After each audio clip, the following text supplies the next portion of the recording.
So if we think there's a problem in Seattle where you have a very, very liberal/communist mayor, I would say, it's certainly beyond just liberal. I watched her over the weekend. Wow, that's another beauty we got there.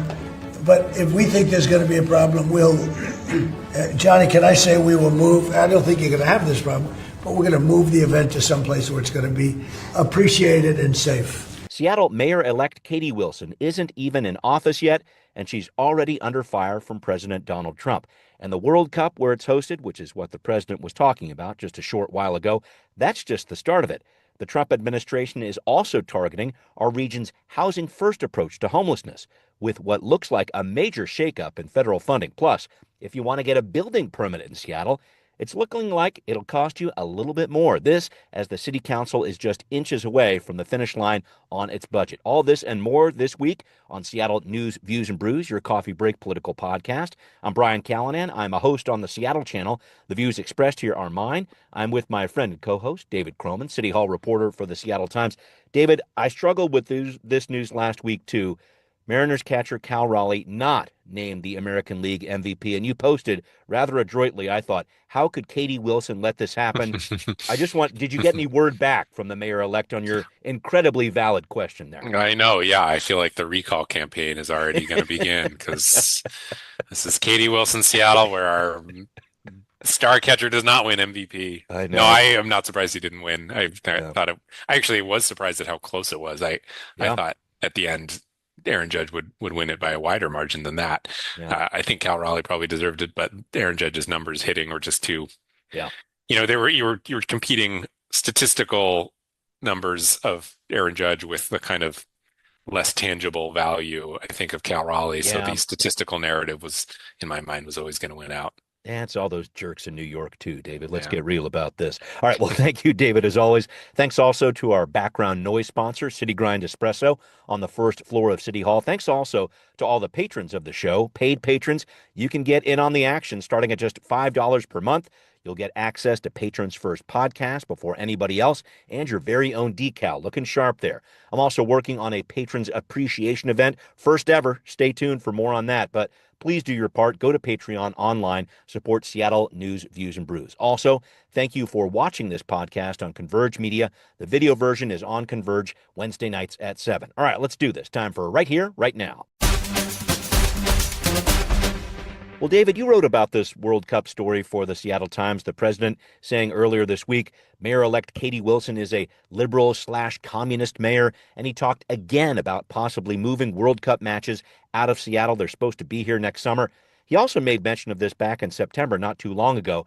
Wilson, for her part, has referred questions about this to the local committee that's been working on this for the past several years. That committee is saying the president's concerns about safety are unfounded. But, David, I guess we're just facing the question again. How serious is this World Cup threat by the president? Does he have the power to do that?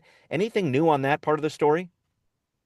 No, I mean, officially he doesn't have the power to do it. It's FIFA's responsibility. And so, I mean, but the thing is, the Trump administration, the second Trump administration really functions off of pressure campaigns and seems to actually be having some success with that, which is he understands the power of the presidency and has used that to his advantage, getting colleges and TV networks and newspaper organizations to do things that he wants, despite the fact that he doesn't have the literal authority over those. And so the World Cup would fall under that category of things where it is not up to him where the World Cup will be, but he had the head of FIFA in the room with him. Of course, the head of FIFA wants to curry favor with the president of the United States. So in that respect, I think it's a threat to be taken seriously. On the other hand, the only time this has come up, both back in September and this time, is when a reporter, and probably use that word a little loosely because a lot of these reporters that are allowed into the White House are kind of the right-wing conservative media sphere, prompts the president about it. They say, hey, have you considered how unsafe and terrible Seattle is? Why don't you move the FIFA World Cup? And the president goes, maybe I will do that. I haven't seen any indication that this is a thing that is occupying a lot of his brain space or time necessarily. So, and in that respect, I don't, if I had to guess that, the World Cup will happen here. If it doesn't, I think the city of Seattle and the state of Washington will have a fairly legitimate claim to a large lawsuit Yeah, against uh, I don't know who, FIFA, I suppose, because they've already yeah. sunk a lot of time and money into preparing for this. And so the promises are there. It is not a casual thing. Um, so, I think honestly, probably more significant of this little news story here is just the fact of Donald Trump's acknowledging Mm, Katie Wilson at all. yeah. I don't know that he has done that before, and in some ways, kind of a sign of things to come, which is I think this White House and the Republican Party sees figures like more specifically Zoran Mamdani, but Sure. probably increasingly Katie Wilson as being excellent foils for their campaign. And I think this is kind of the opening salvo in that for Katie Wilson specifically.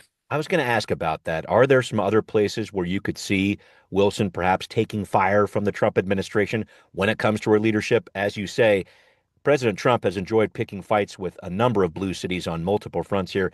Any thought about where this might go when it comes to going after Katie Wilson in this way? The main fight that he's been picking with blue cities is around, the National Guard and the presence there. They seem to be scaling back on that. There was news that they're sending a lot of the out-of-state National Guard home from Portland and I think in Los Angeles too. So, I don't know where they go from there. Maybe you see a little more kind of ICE activity around the area, though it's hard to Mm, imagine that that could go any higher than it already is.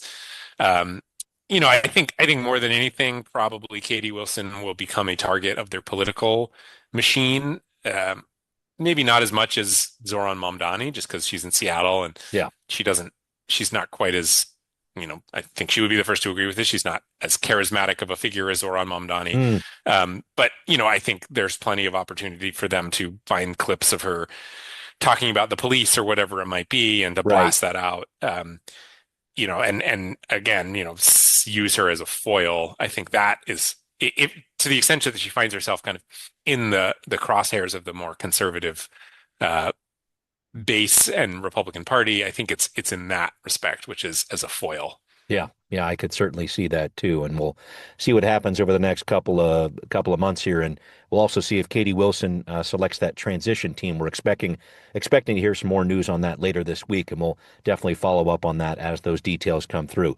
All right, well, back to World Cup news. The city will actually have a moratorium on construction around the downtown area during the soccer matches here next summer, but wait for the segue, folks. How many developers are going to be looking to build before then?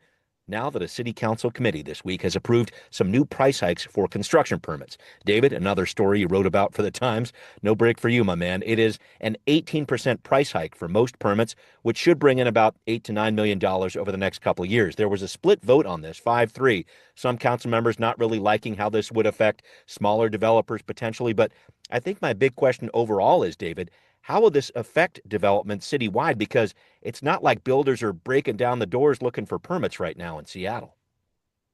No, I think the concern is the death by a thousand cuts piece, which is that it is already pretty onerous and expensive to build in Seattle, and this adds to that expense.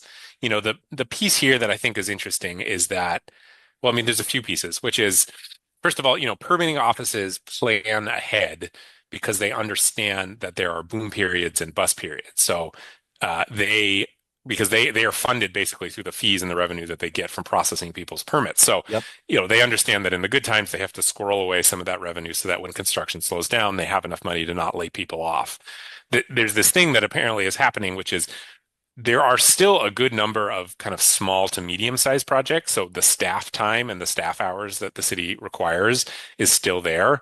But historically, those smaller, the cost of processing those smaller and medium sized projects is subsidized by the relatively profitable, if that's the right word you want to use, Mm, uh, large projects, I which see. are maybe not, as far as the like size to manpower requirements, Hmm. requires fewer people, but cost a lot more money. And so those big projects historically have subsidized the cost of processing the small to medium projects. Because But they're bringing in more revenue to the city, is what you're saying. basically, they bring in more money to the city, and so you can keep the cost down for the smaller projects. But now the number of big projects in the city is just not very many at all, whereas there is still some activity on the kind of small to medium. And so the number of staff hours that they need is still there. Not to mention they don't really want to lay people off because they might need those people again in a few years. And so basically they're saying, look, we're in this big hole. If you don't want us to fire a bunch of people, we have to raise fees. Certain council members got really frustrated at that.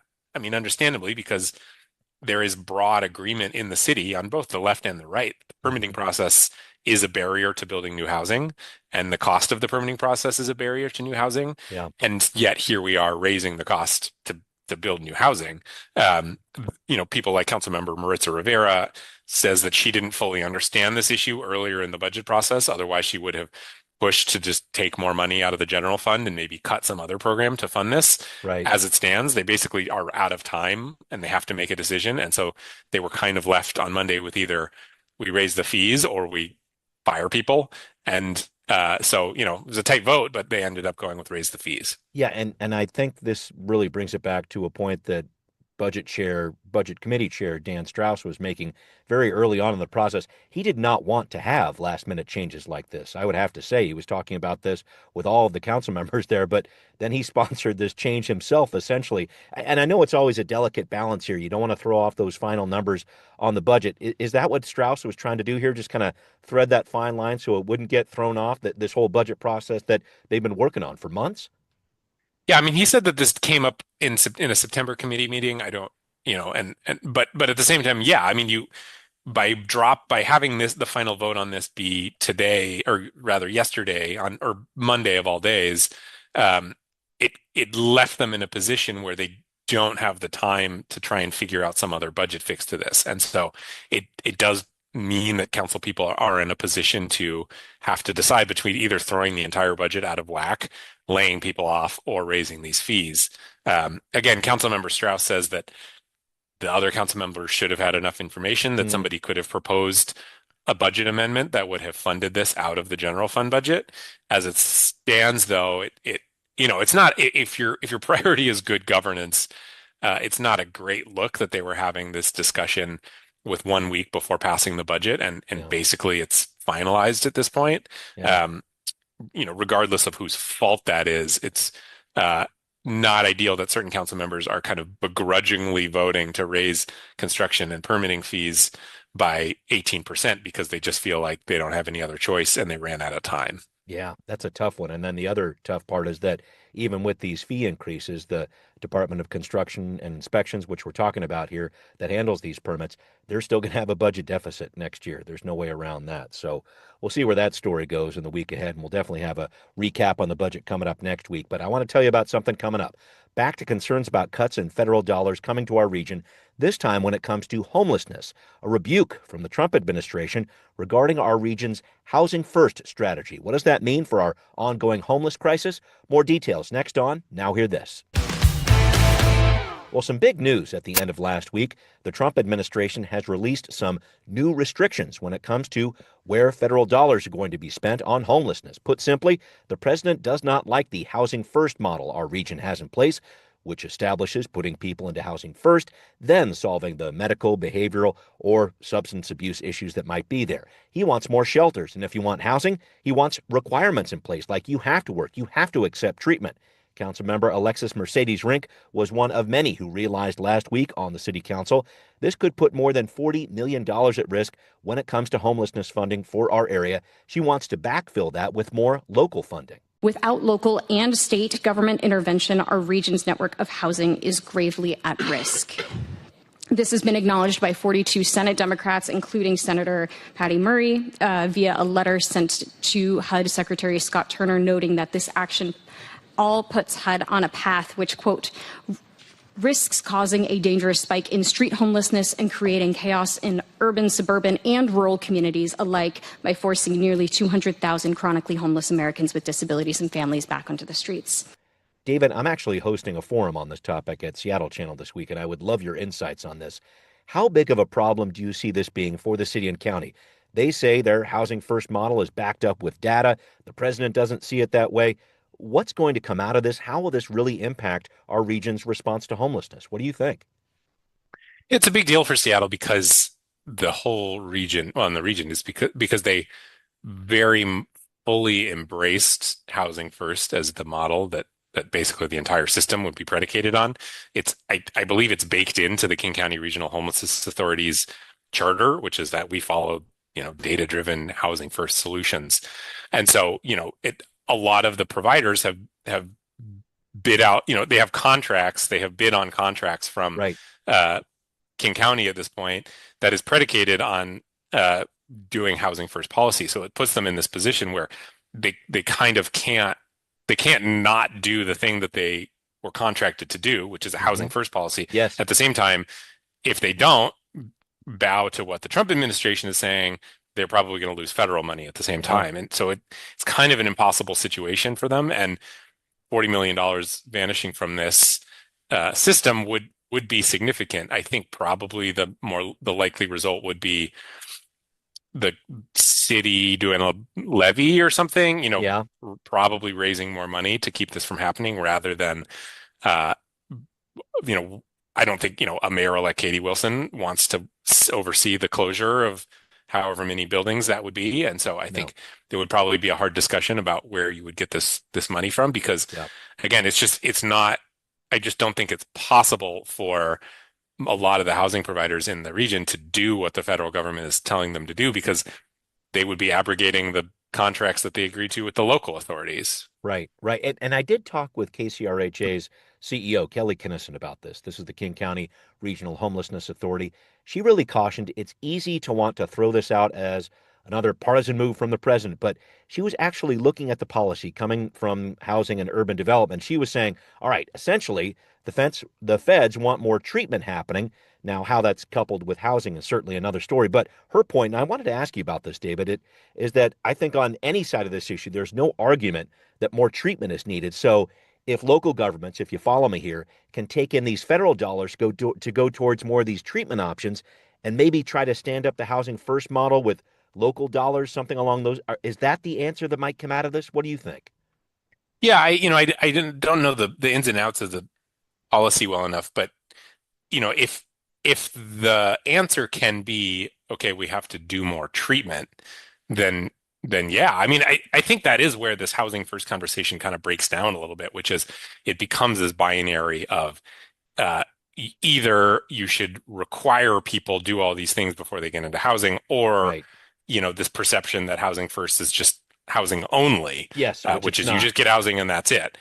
I don't know that anybody is actually advocating for the latter. No. I do think that there is a problem with some of the housing first buildings not having kind of enough Yep. resources, and that is a legitimate challenge, and I think worthy of critique and criticism and review. Yep. And but layering on treatment, adding more treatment to housing first building is a lot different than requiring certain steps that people Okay. have to get before they are allowed to be housed. Okay.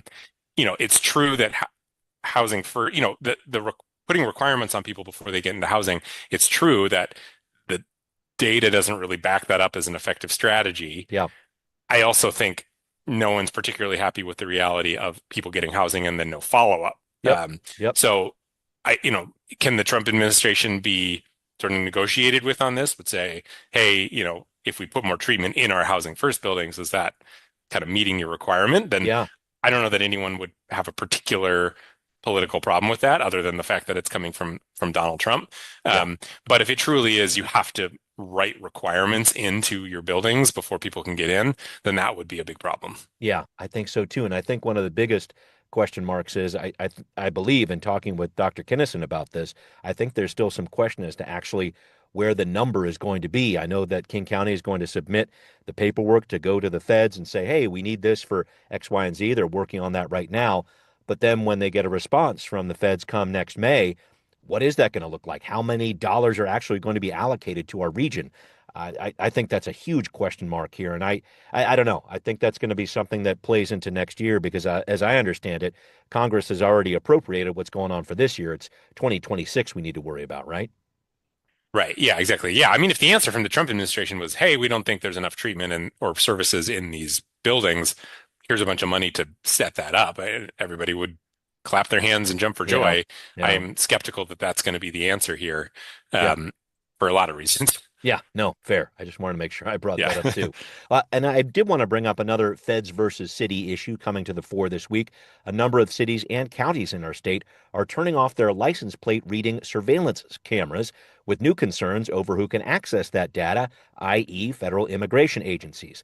This stems from a Skagit County Superior Court ruling a few weeks ago that camera information must be made public to stay true to state law. So Redmond, Linwood, Skamania County are all putting their programs on hold. And David, here we go. Can we make the argument that this information is not subject to the Public Records Act? There's a lot of concern over this. It sounds like ICE agents are already accessing these records in cities across the state. What do you think about this? Yeah, this is interesting. Flock being a private company, I think And this is the software that's used to make this happen, right? being a private company kind of makes things interesting. I know that at one point I had heard that there was some kind of conversation locally among like HOAs to install Flock cameras and things like. So I think the fact of Flock kind of existing just outside of the kind of public I realm see. Yeah. complicates things a little bit because maybe that's harder to regulate. At least that's the argument from, say, the city of Seattle. Because remember, the city just authorized scaling up of CCTV That's right. surveillance cameras in Seattle for law enforcement purposes. Um, you know, Mayor Harrell and the members who voted for it argue, we've layered on all these, Protections. benchmarks and regulations to protect that data, and we'll turn them off if there's any evidence of this being accessed. I think that the concern with Flock is that it's not quite as well regulated and therefore maybe more open, but it certainly does kind of reignite this surveillance versus public safety argument debate that's going on, which I think is made more acute by the fact that law enforcement agencies are still short a lot of staffing, and so they're Sure. hoping to use these kind of technologies as, I think they like to use the term force multiplier. Yes, right. But the Trump administration, and I think a lot of the conversations around expanding that sort of surveillance began before Trump was elected this time around, certainly did in Seattle. Now that he is elected, it's interesting to see this issue now being revisited. Yeah. Do you have an idea about how to find some sort of middle ground on this or resolve this so like police can still use the cameras for speed enforcement, et cetera, but not open up the record? It just seems like a kind of a troubling part of the state law here, because another part of this too, and this has been brought up in some of the arguments as well, people who are stalkers could use this. People who are political opponents could try to use this footage in some way to get back at certain people. It just, there's so many different ways to use this footage in a harmful way, potentially. I think that's the big concern. And I just don't know where that middle ground would be legally. Yeah, I don't either. It's such an interesting thing because there are a lot of cameras out there that do a lot of different things, and the regulatory framework around those cameras is so complex that it can be, I'm thinking back, I can't remember when it was. I was on the transportation beat, so it was probably 2 years ago. There was a man who was bike riding near the West Seattle Bridge and was hit and killed in a hit and run, and the person drove off. And it was fairly clear that there would have been evidence of this person's car captured on the West Seattle camera that was installed to catch people using the low bridge when the high bridge was closed. Yep, right. But the state had put in all these regulations saying you cannot use that for law enforcement purposes. That's just for tickets. Right. And it was kind of interesting to watch this this frustration of like, well, this poor man and his family has been killed, and his family is now grieving, and they have a hit. They don't know who did it, and we might have evidence on this camera, but we can't use it. That was always kind of the ACLU of Washington's caution with basically putting up any surveillance anywhere, no matter how well regulated, is when push comes to shove, people are going to want to take advantage of it for purposes that might not have been for reasons not maybe originally laid out in the original regulation. And, because when something emotional, like somebody getting hit by a car happens, it's easy to ask, well, why don't we just use the camera footage that was right there? And I think those are the same kind of conversations that are happening around this broader surveillance network, which is there is a kind of, in some ways, a clear use case for them, which is there aren't a lot of cops. When there's violent crime, we want to be able to catch the people who did them. But it then goes back to that. Okay, so when push comes to shove, how is it end up going to be used? People care a lot more about that question in the left-leaning liberal Seattle area when Donald Trump isn't president than they did when Joe Biden was president. Yeah, no, very true. This is a policy discussion that will be ongoing here. Thank you for breaking that down with me, David. All right, well, coming up, a long-time public safety survey in Seattle that has some information that might surprise you. More on that and how you can make sure your opinion is known on this issue. Coming up on What's Next. Well, folks, there is a public safety survey in Seattle you may or may not know about. It's run by Seattle University. It has been gathering data for the past 10 years about people's perception of public safety. It puts together a lot of this data to create what's called a police legitimacy score, basically seeing how many people trust the police. For a while before the pandemic, that number was in the 60s. 6 out of 10 people had a good amount of trust in the police. Gene Balk was writing about this in the Times. In the pandemic, that number dropped into the 30s. Present day, it's just starting to creep back into the 40s. David, I wanted to talk to you about this because it's getting near the deadline for people to put in their responses to this survey. Have you ever checked this survey out? Do you think these numbers have value, or what do they tell you when you hear about that idea about people's perception of the police and how legitimate the police are? I haven't, well, at least not for a few years, I haven't taken a close look at that survey. It's very well publicized. Yes. They'll put posters even around the city. You can find them with QR codes so you In can take multiple it. different languages. Yeah, you bet. So they make a really big push to get people to answer to this. I don't know if it's a representative sample of Seattle, but in some ways that doesn't matter because it is the same survey every year. And Yeah. that to me is always of use. So even if the baseline number isn't perfectly reflective of Seattle, Yeah. the fact that you can compare it to itself, I think is quite instructive. Yeah, it's about So 5,000 to 10,000 people. Usually people on the north side are talking about it more or accessing it more than people on the south side of Seattle. Keep going. right. So which, at a glance would suggest to you that maybe the trust numbers would be a little bit higher if disproportionately from the north, because there's more kind of lower income and communities of color in the South End that might historically have less trust in the police department. Yeah. But again, in some ways that doesn't matter terribly because we have this baseline of what the peak is and what the valley is, Yeah. and we can kind of see where the city is fluctuating based on that. So I'm not surprised to see it going up a little bit. We're 5 years removed from the protests of 2020. I think electorally, we know that defunding the police is not a popular slogan anymore. We have right. Katie Wilson saying she's going to continue to hire more police. So it's not surprising to me that the trust numbers would go up. Also not surprising to me that they're still not as high as they were pre-pandemic. Yeah, yeah. There was one interesting point I wanted to follow up with you on, because it seems like the biggest public safety concern of recent record here is traffic safety. It's not people breaking into cars, things of this nature, which seems like another big shift from where that issue was on public safety a few years ago in terms of that perception. Does that surprise you, that shift there? Because I've heard a lot about that too. Anecdotally, so many people are concerned about that traffic safety piece as a really top public safety concern. It surprises me only insofar as traffic safety and public safety don't often get looped in together. When you hear public safety, like you said, you usually think of cops. But as far as, objectively, what should probably be all of our number one concern, it probably is traffic safety. Just the number of people who die on roads in this country is astronomical, far great higher than pretty much any other country. And it taking it's moving up in the priority list also doesn't really surprise me because post-pandemic, we've just seen, I think maybe it's come down a little bit. I'm not following it as closely as I used to, but just the number of people who are killed on the roads has gone up at a huge amount, which there's a lot of reasons for that. I do think law enforcement enforcement of traffic code is much less than it used to be as departments prioritize elsewhere. And you can see that in the data. And I think that probably has had an effect, along with, I'm sure, any number of other reasons. But it's a little surprising that it made it into this particular survey, but it shouldn't be because statistically it's among the most likely ways for somebody to die unexpectedly is while driving a car or while walking near cars. Yeah, I hear what you're saying. It's just like, do I feel safe on my streets? That can mean a lot of things to a lot of people there. And hey, folks, if you do want to check this out, this is online at publicsafetysurvey.org. The Seattle University group is looking for responses through November 30th. It takes about 20 minutes to complete. All right, time to wrap up with you here, David. Another Mariners check, if I may. So the team signed their first baseman, Josh Naylor, to a long-term deal, which was awesome. He was a big part of their postseason run. But in a weird way, it kind of threw me off because this was the deal everyone said they had to make.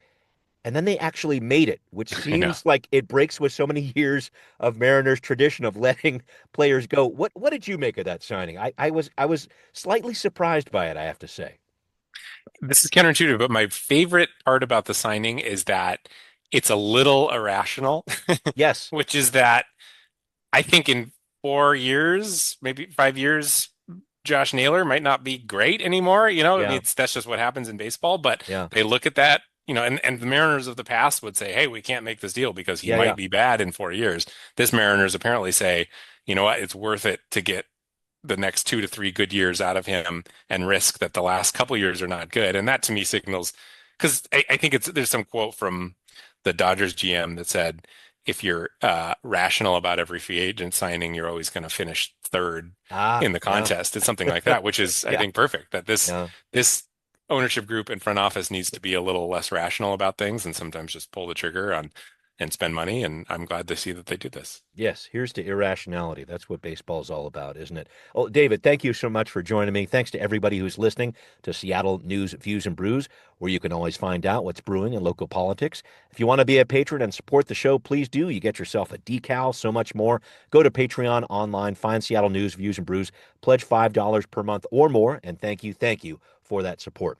You can hear this podcast on Apple, Spotify, wherever you like to listen. We are there. Thanks also for watching on Converge Media. See you next time.